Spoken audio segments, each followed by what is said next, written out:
Užbėgau į butelį pažiūrėti, kaip čia viskas atrodo po kalėdų ir naujųjų metų karštinės. Čia dabar turim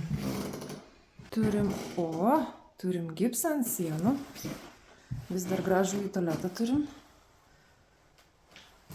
Va, sienas jau prašpakliuotas visas.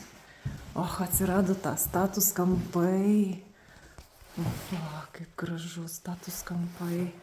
Va, čia status kampas. Buvo viskas nugriaužta po griovimo.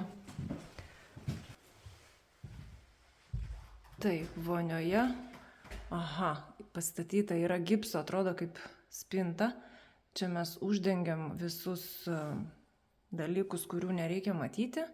Apdailinam beliko sudėti plyteles. Na, kaip ir viskas jau paruošta dažymui.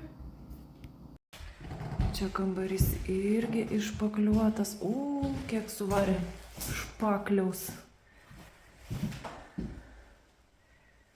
Viskas išpakliuota. Baldininkas tiesa jau išsimatavo spintą, virtuvinį.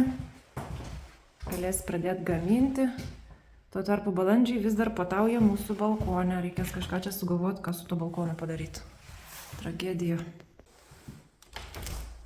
Kaiš! Kaiš pasakiau.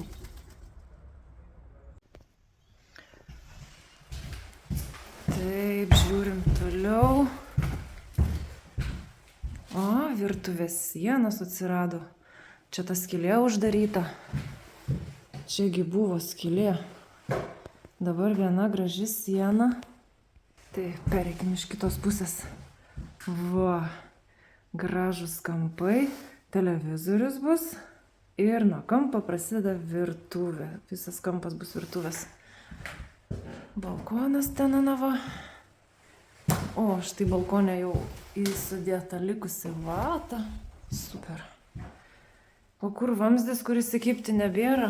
Štai, kaip gražiai apdirbta. Nice. Wow. Čia bus jungikliai. Ir liko tik vienas vamzdis, kurį mes taip ir paliksim ramybėj.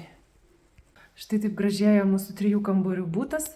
Rytoj ateina matininkas persimatuoti visas erdves, nes bylutė, kurią dabar turime, taip visiškai netitinka realybės.